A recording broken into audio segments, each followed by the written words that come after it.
Speech off. Hi guys, welcome back to my channel. So, I wanted to do this video before midnight, honestly, because today is January 4th, World Braille Day. It is Louis Braille's birthday, and that is now known as World Braille Day.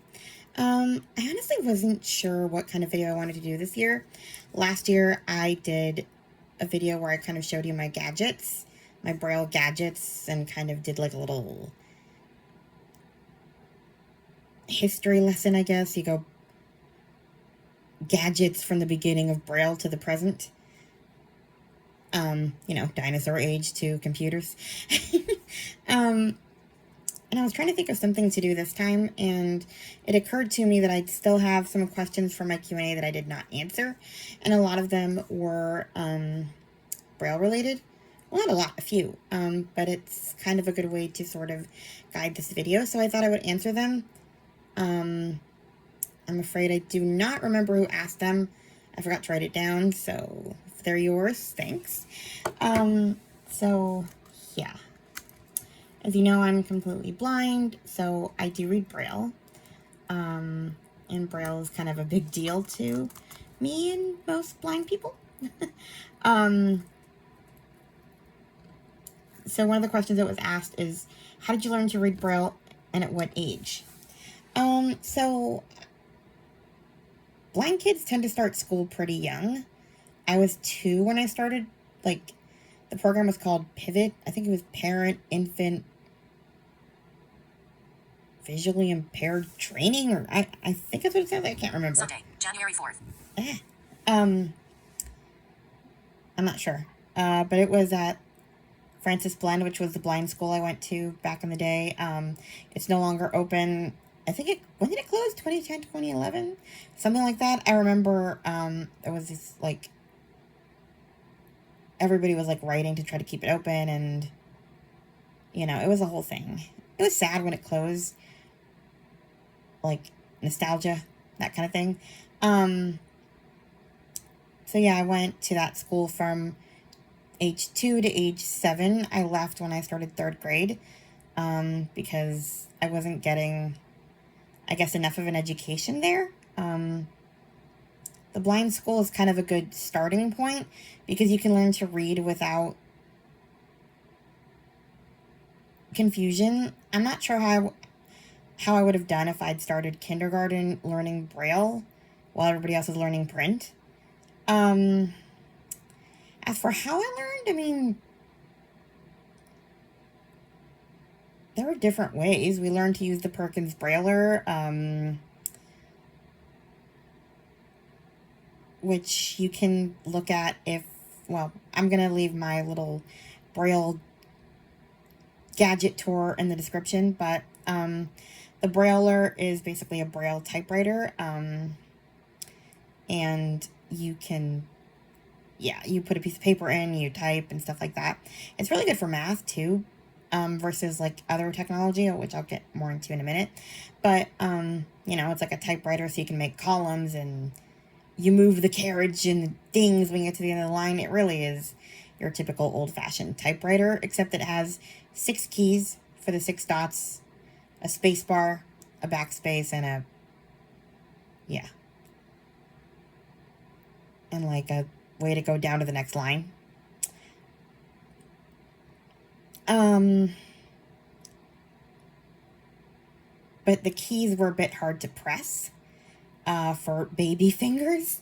So I have vivid memories of having my fingers on the Brailler keys and somebody pushing down on my fingers to help me push down on the keys. And I remember that hurt a lot. So they put me in occupational therapy. I'm assuming that's one of the reasons why they put me in that. My fingers weren't strong. Probably also to develop your sense of touch. You really need to have good fine motor skills. I mean, to kind of feel the individual dots when you're reading. A lot of sighted people learn Braille, but they don't learn it with their fingers. They learn it with their eyes. They know what the letters look like, but they wouldn't be able to distinguish the dot combinations with their fingers and their eyes closed. So, yeah, I would assume although I don't have confirmation of this. Hey, Miss Schindler, maybe you can tell me? You saw my IEPs. Why I had occupational therapy? My mom said she doesn't remember. Other than the finger thing. So my guess is that you needed to develop fine motor skills, and that was a way to do it. I mean, they had you like pinching grains of rice and putting clothespins on cans, and I mean, I didn't know what it was at the time. I just thought it was fun. There was this one exercise where you could dig in like a big thing of slime to find beads. Man, I was a good treasure hunter. Anyway, not the point. I'm on a tangent. Right. Fine motor skills. So yeah, I had to learn that before I could even start reading, I would assume. But yeah, we had like your typical reading books, you know, with sentences and little stories as you advanced in the program. They were called the pattern books. Each one had a weird name. Like for some, I don't like the first one was called Go and Do, and then the next one was Letters and You. I don't know who named these things. Work and Play, Little and Big. I remember like all those titles, and they each came with a workbook. With, you know, it's like your typical first, second grade workbook. Fill in the blank. I loved being able to, I used to think it was this huge deal to hold a pencil and circle or underline things, because it was the only time I was allowed to hold, like to, I didn't understand that I was blind when I was little, so I thought that once I was able to hold a pencil, I would be able to learn to write with one, and I would, like, I for some reason thought that all kids started learning on big clunky machines, and that once I was able to use a pencil, I was considered a big kid. I remember when I got to regular school, Miss Schindler gave me a binder, and I thought it was the coolest thing because I thought I graduated to like some big grown-up school, because I finally got a binder and a pencil box with a bunch of crayons and pencils and stuff. And she let me, I mean, I did some underlining at Blend too, but man, I felt big with my own box of Crayolas and pencils and glue sticks and scissors. I mean, scissors. Like, to me, that was the epitome of adulthood. The fact that you're trusting me with a pair of scissors. Anyway, I'm going off down memory lane, aren't I? But yeah, we learned that, you know, the only drawback to that was that they didn't teach you how to spell words out very well, like little words. Like, I could spell encyclopedia when I was in 5th grade, but I couldn't spell the word friend because in Braille you wrote it FR, or knowledge is a K. So if you asked me how to spell friend, I wouldn't know. I didn't learn all those little tiny words until I learned how to type on the computer. Actually, no, I started learning how to type, well, no. Yeah, it was a computer, but then I practiced on my dad's old typewriter without the talking typer program on the computer. So I had the talking typer program on the computer at school, and then I had a typewriter to practice with at home. And I remember having to ask people how to spell, like, basic words, because we weren't taught how to spell them out. We were just taught the abbreviations in Braille. I'm not, so, you know, there's nothing quite like your teacher giving you the weirdest look when she asks you, how do you spell work? And you say .5W. Doesn't mean anything to you. But yeah, you put a .5 and then a W for work. HOME.5W, homework. .5T, time. Like, I honestly I learned that once I started typing, and I was having to learn to spell things out in print.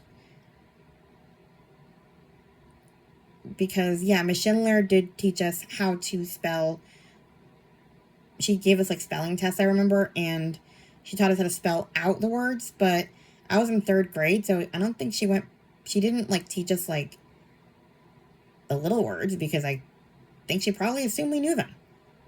I don't know, honestly. Or I did anyway. Yeah, because I think I was the only like total at the time. I think she told me I was her first totally blind kid or something like that. Anyway. But yeah, that's kind of my early learning, I guess.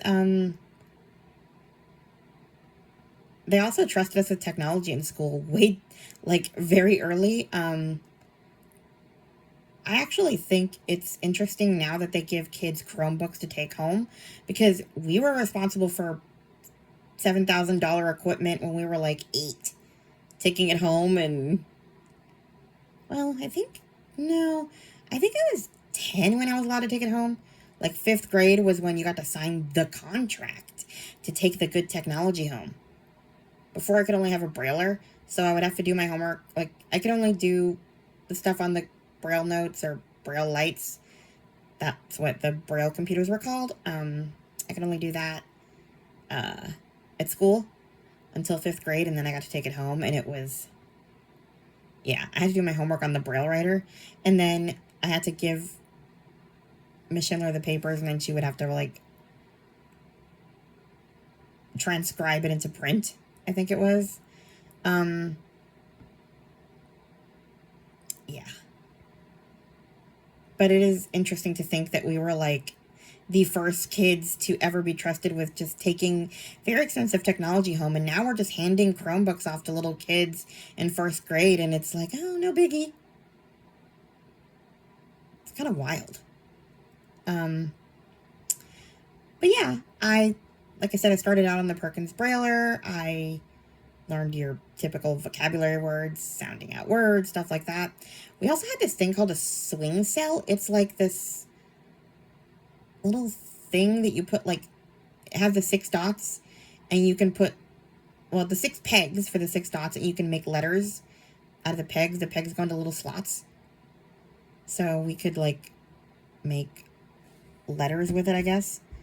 I should have asked Mom to help me with this, because I do have, like, a little braille cell, a 3D printed braille cell Miss Schindler gave me, but it's very small, so I don't know if you would be able to see it if I tried showing it to you, but yeah. It's like a little rectangular thing with the 6 pins, and you can, like, move them up and down to make the letter you want. So yeah, that was another way. And I remember we used to use cork boards, and they would put, like, a piece of paper on a cork board, and we would, like, they would give us letters, and we had to, like, put a thumbtack in front of the letter that didn't match the other ones or something like that. And honestly, looking back, I'm like, you trusted 4-year-olds with thumbtacks? What are you thinking? It was weird. I don't know. We were clearly people thought us way more responsible than we actually were, I guess. Although I do remember slamming my braille light onto the desk because I liked the way the noise it made, and getting in trouble because you don't just smash your technology on the desk for funsies. Yeah. So, anyway, that was a very long-winded way to answer that question. What's the best technological advancements in the last decade or so that has helped your life being blind? So I'm going to kind of relate this one back to Braille. Honestly, the Braille note takers of all kinds, I now have what's called a Braille Sense, but I used to have a Braille note taker from Humanware. It was a different company. Essentially, they do a lot of the same things. You can go online with it. You can download books onto it. It's got like a Braille display. Like, it's got like little, you can see it in the other video, but it's got like little pins for the dots, and you, like, move. You can basically read the display, and you use, like, the little buttons to advance or go back or whatever. So you can download books with it and stuff like that, which is definitely an improvement, because when I was in school, you didn't download books. That makes you sound really old, but okay, maybe you did kind of, because I remember Bookshare had just kind of started being a thing when I was in, like, high school, I want to say. Late middle school, maybe. But I remember,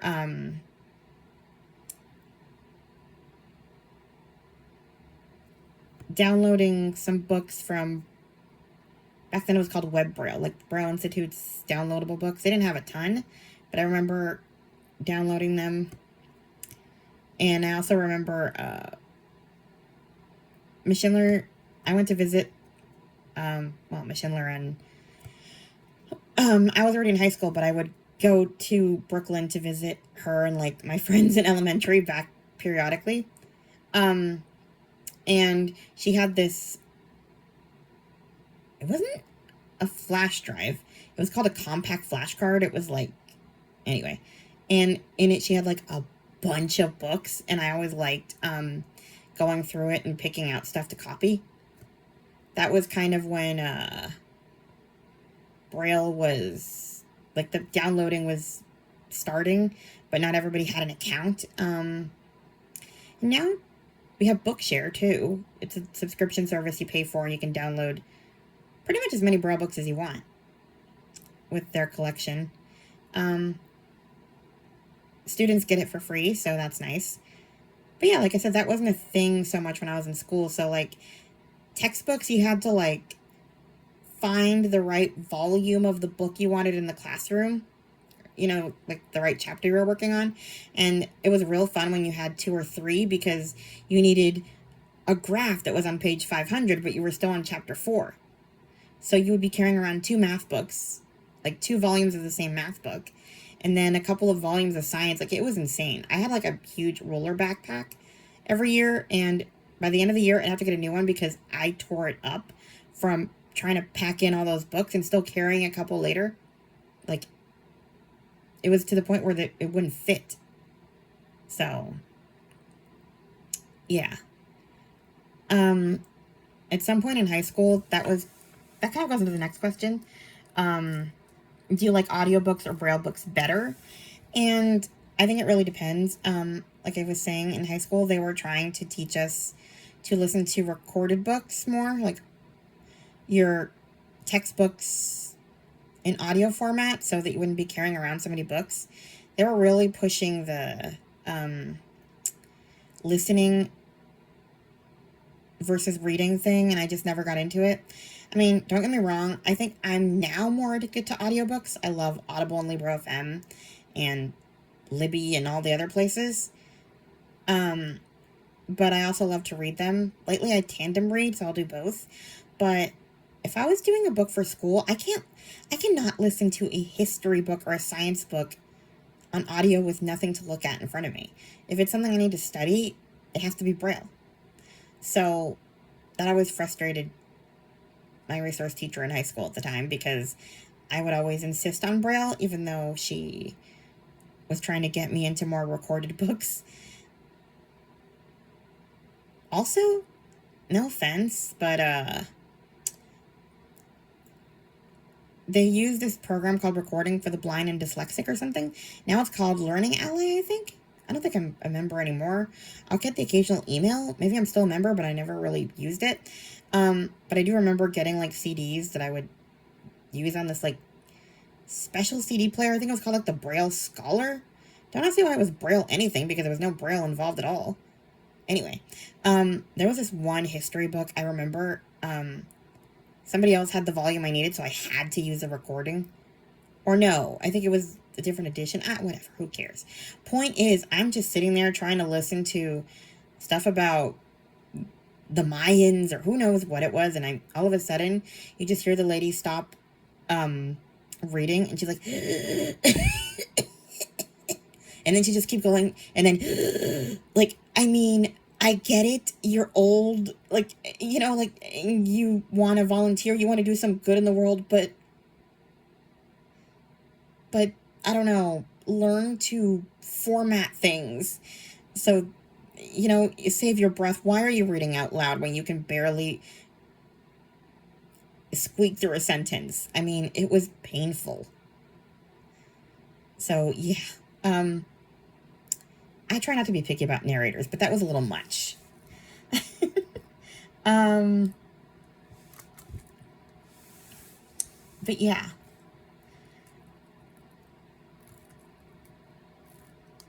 It was just, I definitely prefer Braille when it comes to learning things. Like if I'm in school, I need my Braille textbooks. The only drawback to the Braille displays and like technology, downloading books versus paper, which is kind of goes to the next question. Do you miss reading paper Braille? And would you talk a little bit about what you like about, oh, okay, it's kind of the same question. Do I miss reading paper Braille? In some ways I do miss reading paper Braille because there's nothing quite like turning the pages, and you just don't have that same like joy.